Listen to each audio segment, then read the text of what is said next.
Nós agradecemos aqui a presença dos irmãos da Jocum, base aqui do Distrito Federal. Sejam bem-vindos aqui em nome de Jesus. Amém? E queremos também louvar a Deus pela vida de você.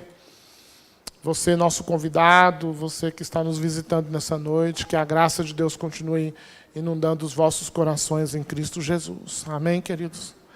E nessa noite, então, nós vamos agora ouvir a palavra de Deus, né, através do nosso pastor, que chegou de férias, está conosco nessa noite, pastor Daniel, filho amado.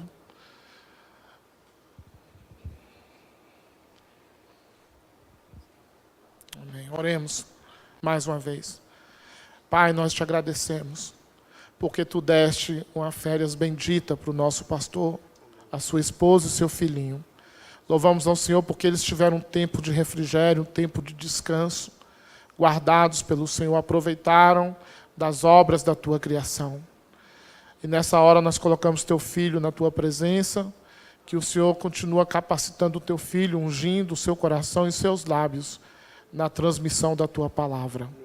Assim nós oramos e pedimos as tuas bênçãos ao pastor Daniel, em nome de Jesus. Amém, Pai.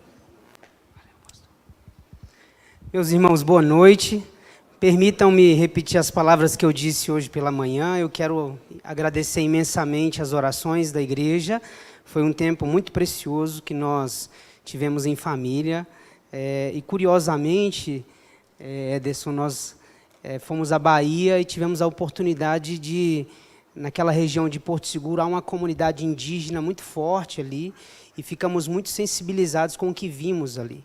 Inclusive crianças de 3, 4, 5 anos já trabalhando pesado, trabalhando no comércio, vendendo coisas na praia. Isso é algo que sensibiliza muito o nosso coração. Louvado seja Deus por esse relato. E como o pastor orou, a minha oração também é para que tudo isso que nós ouvimos hoje gere em nós um incômodo. Que o Espírito Santo deixe a nossa alma incomodada.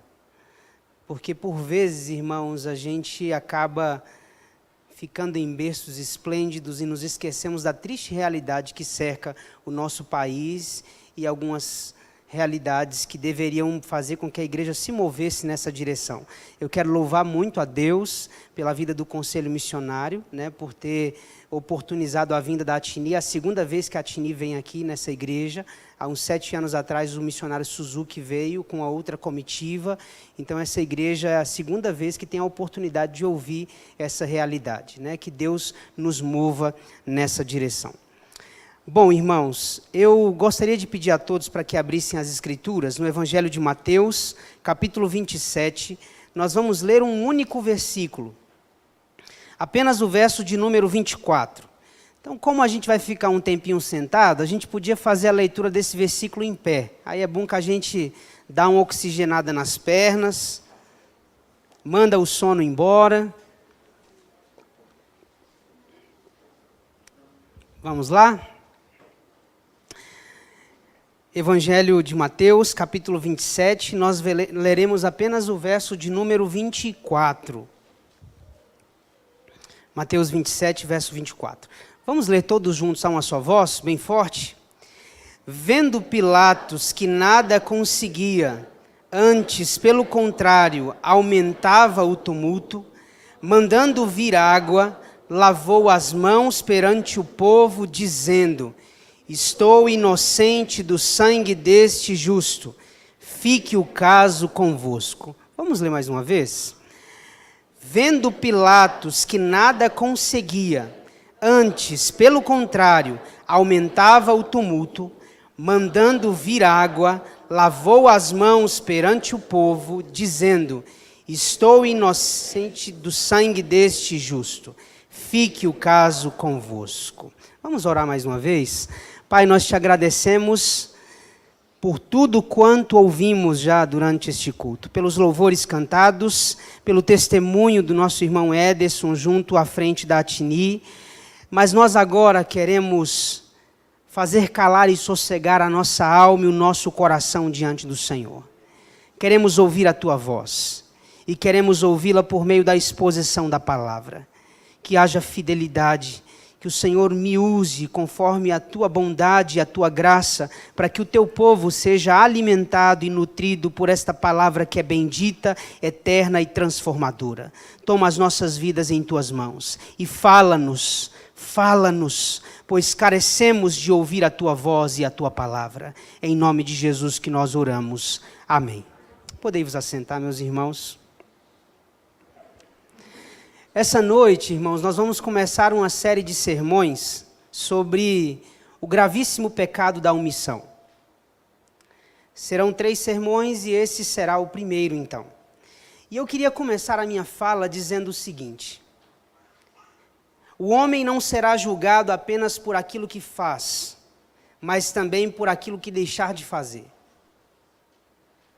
Você, no dia que comparecer diante do tribunal de Cristo, você dará conta daquilo que você fez, mas também dará conta daquilo que você deveria ter feito e não fez. A omissão, irmãos, é o pecado que com mais facilidade se comete e que com mais dificuldade se reconhece.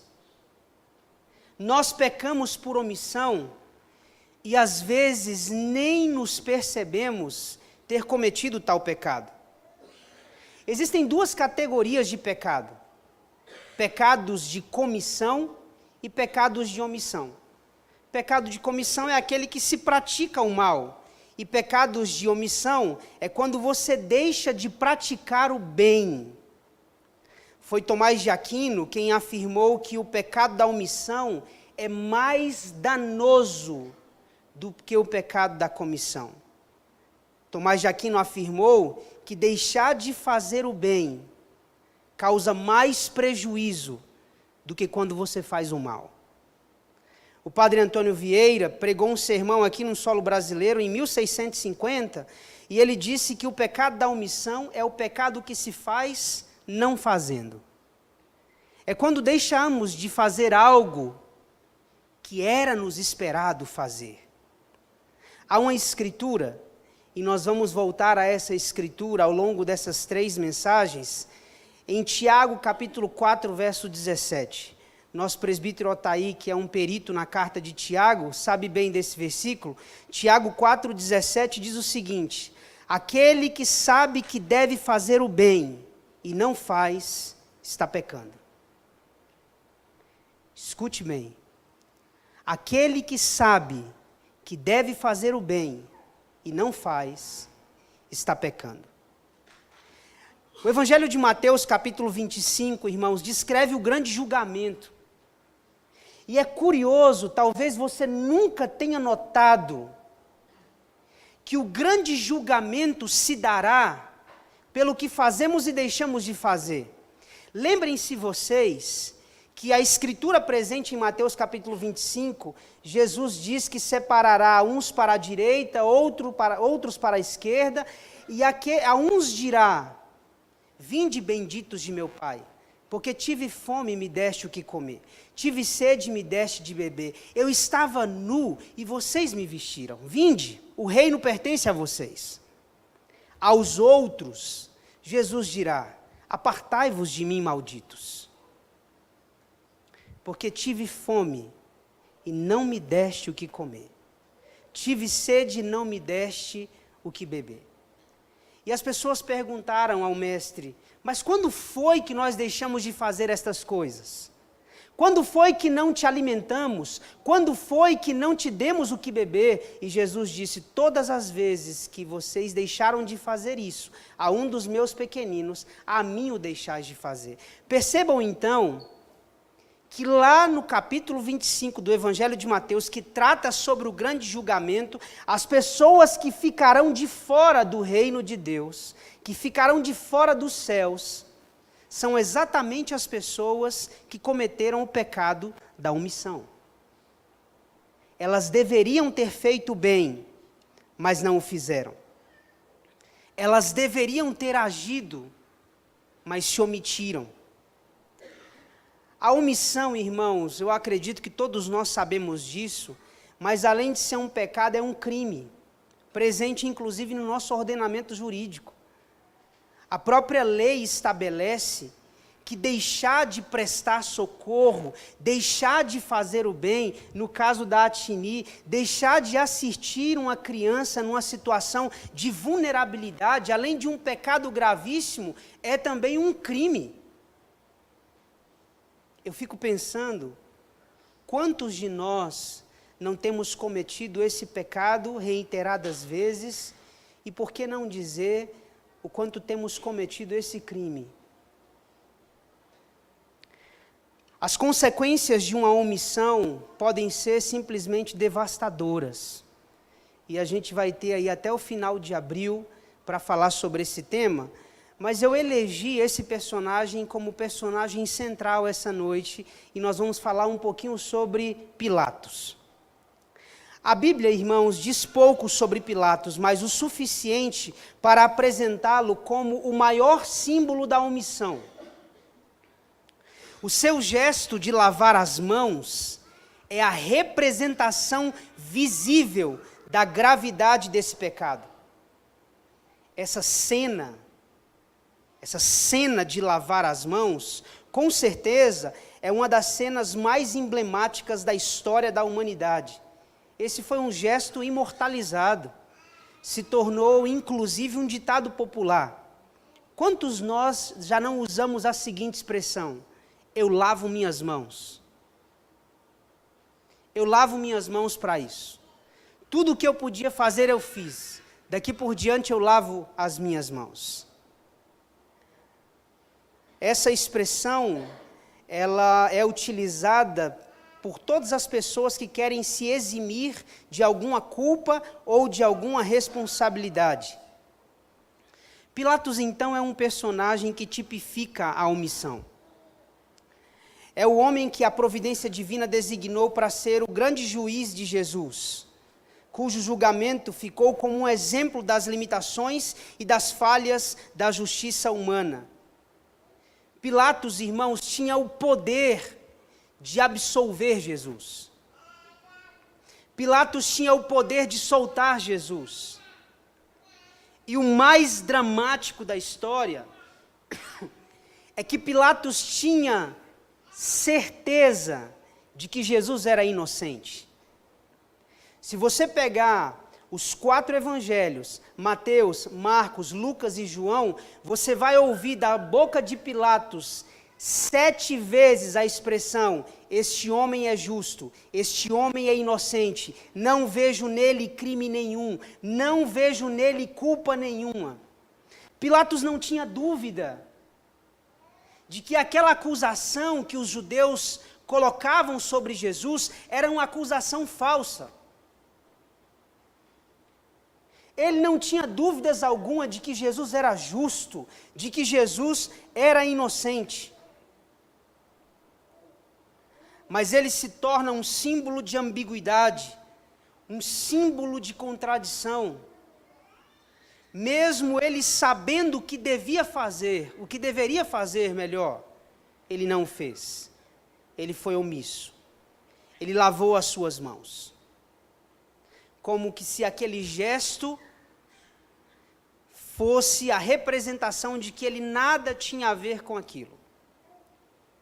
Mas o que ele não sabia é que ele era tão responsável quanto os outros que acusavam falsamente Jesus. Eu quero trazer para você, à luz desse texto, como é que você pode se identificar uma pessoa omissa. Porque, como eu disse, a omissão é um pecado que a gente pratica constantemente, mas que dificilmente a gente reconhece. A gente tem uma dificuldade de reconhecer esse pecado. É um pecado que está às ocultas, é um pecado com o qual a gente não lida, porque não é o que você faz, é o que você deixou de fazer. Então você acaba não contabilizando esses pecados. Você contabiliza aquilo que você faz de ruim às vezes, mas não o bem que você deixou de fazer. E é exatamente sobre isso que eu gostaria de trazer uma reflexão essa noite. Como eu posso reconhecer a omissão na minha própria vida? A partir dessa figura central hoje, que é a figura de Pilatos, como é que você, olhando para ele, você pode se perceber sendo uma pessoa omissa? Em primeiro lugar, meus irmãos, você se torna uma pessoa omissa quando você deixa de tomar uma decisão difícil, mas necessária. Veja que o texto diz assim: vendo Pilatos que nada conseguia, antes, pelo contrário, aumentava o tumulto.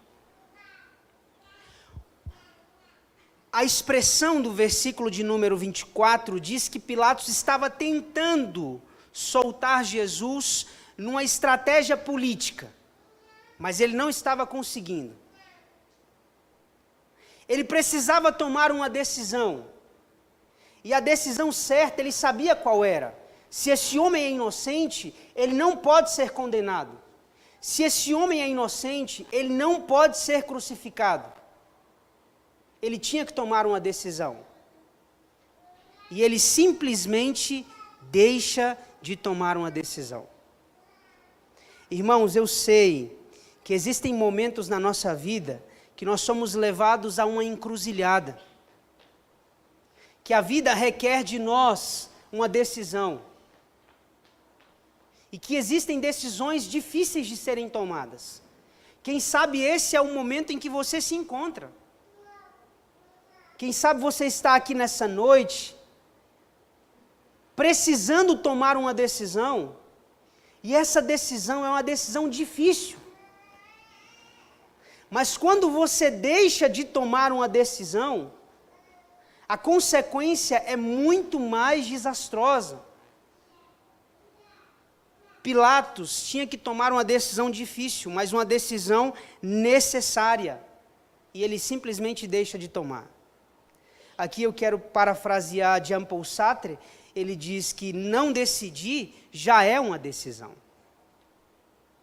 Se você acha que não tomar uma decisão é permanecer inerte, é um ledo engano. Quando você não toma nenhuma decisão, você simplesmente se colocou à mercê das consequências da sua letargia e da sua omissão. Quando é então que eu sou omisso? Quando eu deixo de tomar uma decisão difícil, mas uma decisão necessária. Pilatos sabe as decisões que deve tomar. Os evangelhos são claros. Jesus era inocente, ele deveria soltar Jesus, mas ele não toma decisão alguma. Ele não toma decisão alguma. Ele simplesmente lava as mãos e diz: eu não tenho parte nisso. Toda vez que você deixa de tomar uma decisão difícil, mas uma decisão necessária, você está sendo omisso. Em segundo lugar, meus irmãos, quando é que eu posso me reconhecer uma pessoa omissa? Quando eu ou você transferimos responsabilidade para outras pessoas. Veja o que o texto diz.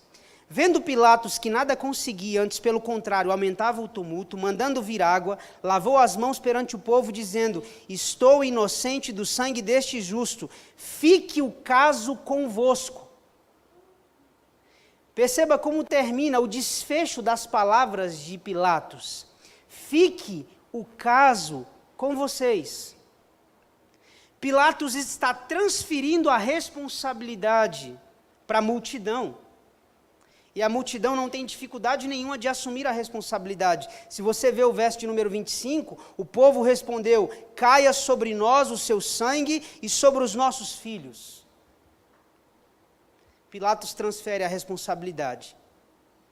Os comentaristas afirmam que a intenção principal de Herodes, quando ele lava as mãos naquela bacia, lava as mãos com água, a sua intenção principal era lavar a sua consciência. Volte um pouquinho, irmãos, ainda no capítulo 27, vá comigo no verso de número 19. Verso de número 19. Diz assim: estando ele no tribunal, estando ele quem? Pilatos.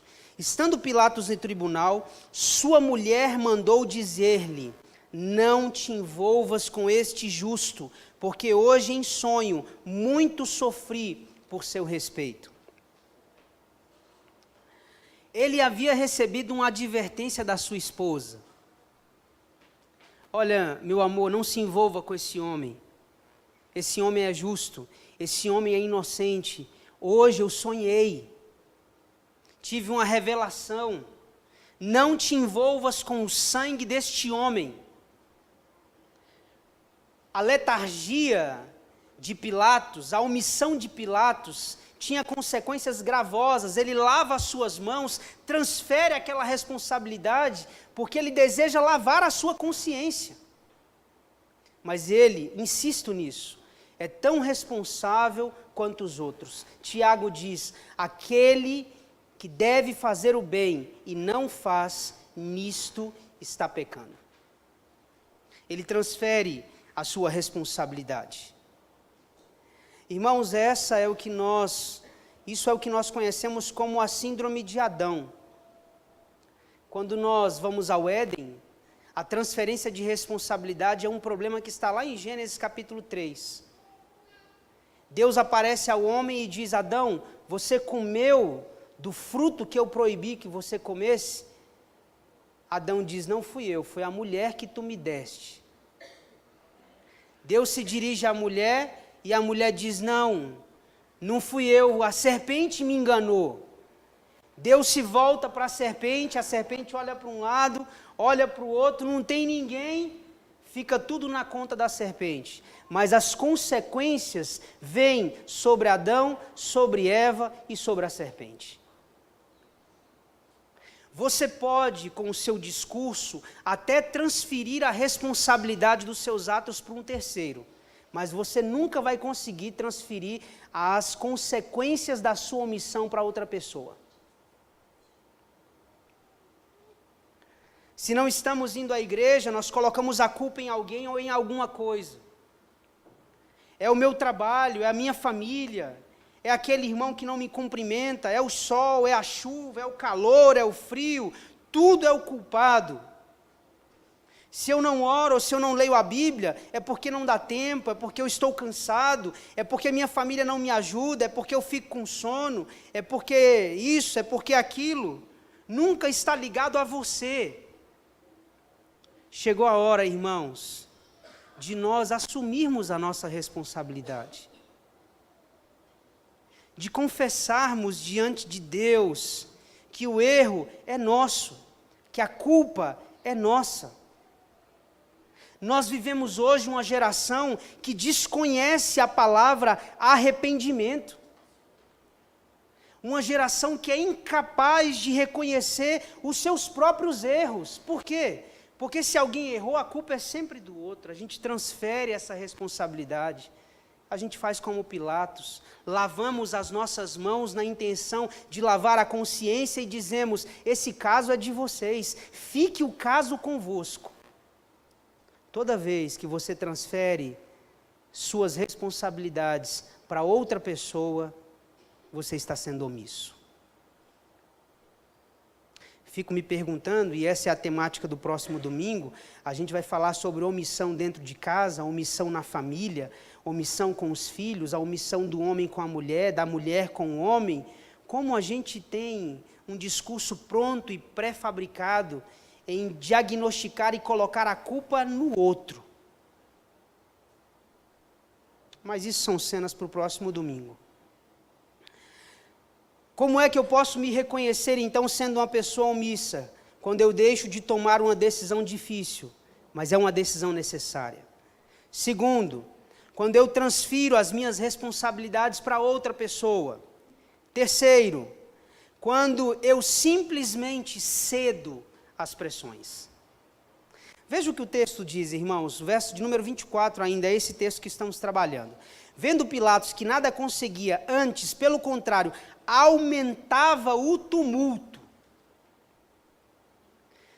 Eu não sei se todos aqui sabem, mas Pôncio Pilatos não é um nome composto.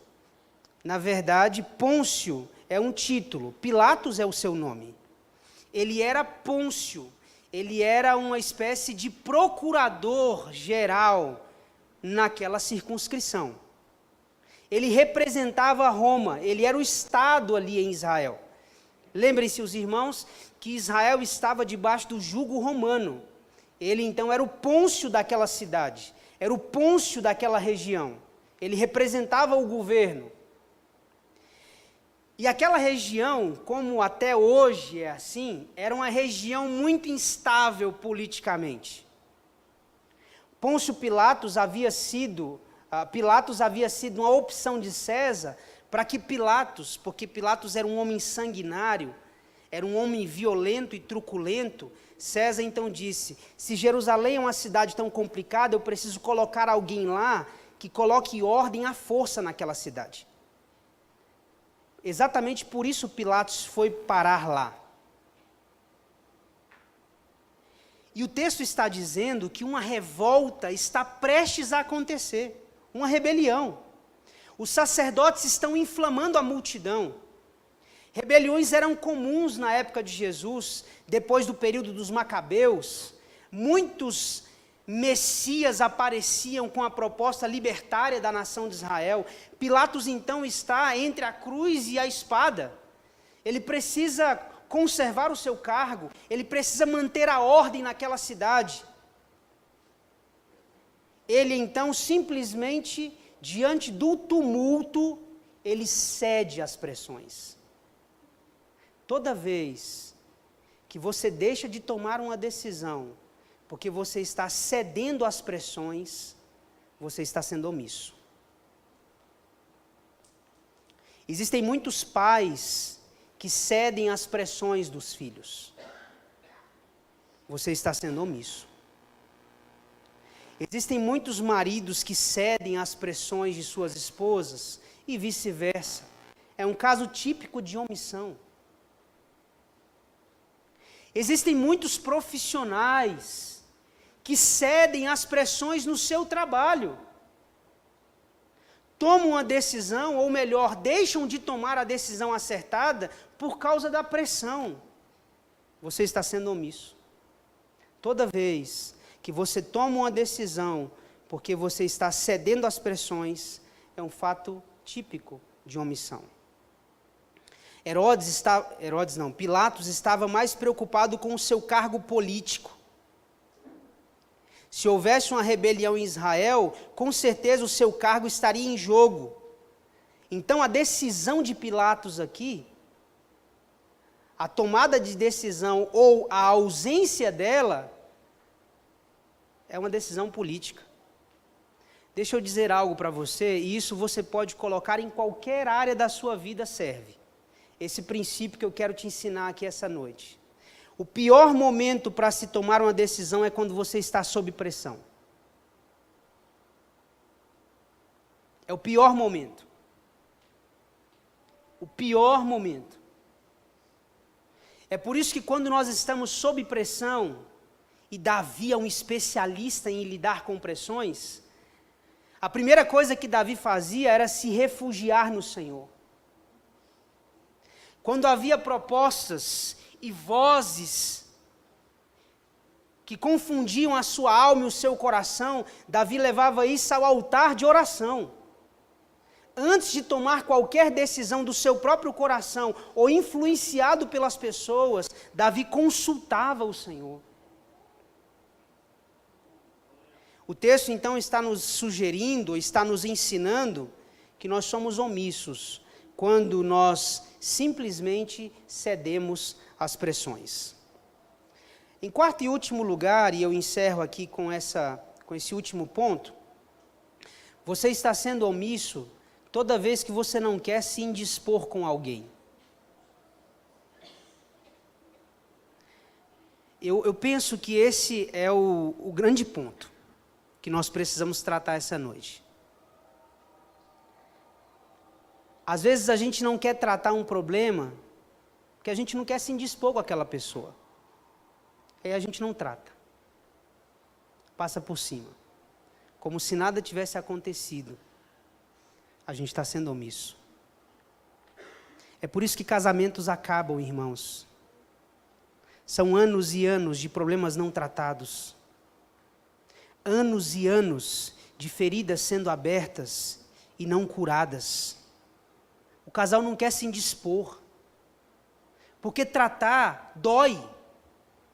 Colocar o dedo na ferida é doloroso. Mas se você deseja cura, não conheço outro processo que não seja esse. O que Pilatos está nos mostrando aqui, a sua omissão é porque ele não quer se indispor com os sacerdotes, não quer se indispor com o povo. Ele quer manter a situação sob controle. Além de lavar as mãos, ele quer colocar panos quentes. Toda vez, irmãos, que nós deixamos de fazer alguma coisa, porque a gente não quer se indispor com o outro, nós estamos sendo omissos. Há tanta coisa que você gostaria de falar para o seu esposo, e ele precisa saber, para que ele seja um homem melhor. Mas é claro que isso é doloroso, é claro que isso é difícil, é claro que isso vai gerar uma indisposição, mas é isso que gera crescimento e edificação. Há tantas coisas que o marido está engasgado, querendo colocar para a sua esposa, mas ele simplesmente não quer se indispor. A omissão, irmãos, é um pecado cuja gravidade se revela depois. Guarde isso. A omissão é um pecado cuja gravidade sempre se revela depois. Toda vez que você não quer se indispor com alguém, você está sendo omisso. Lembro-me de uma frase famosa de Martin Luther King, onde ele diz assim: Deus vai julgar não apenas a maldade dos perversos, mas o silêncio dos bons. Foi o estadista Edmund Burke quem afirmou: para o triunfo do mal, só é necessário que os homens de bem não façam nada.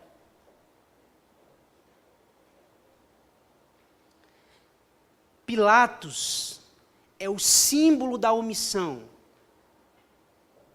Ele tem uma passagem rápida pela Bíblia, mas a sua passagem personifica alguém que é omisso. Por quê?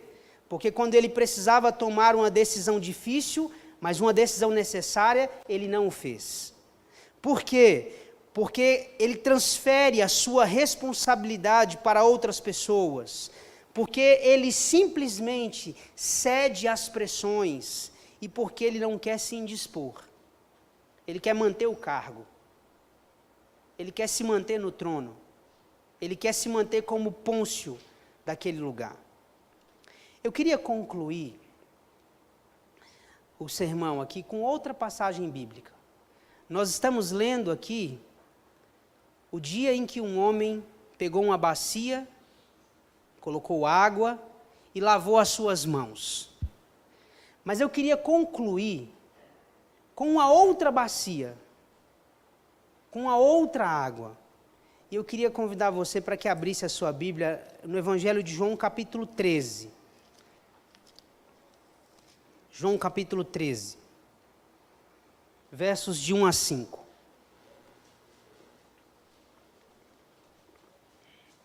Evangelho de João, capítulo 13, versos de 1 a 5.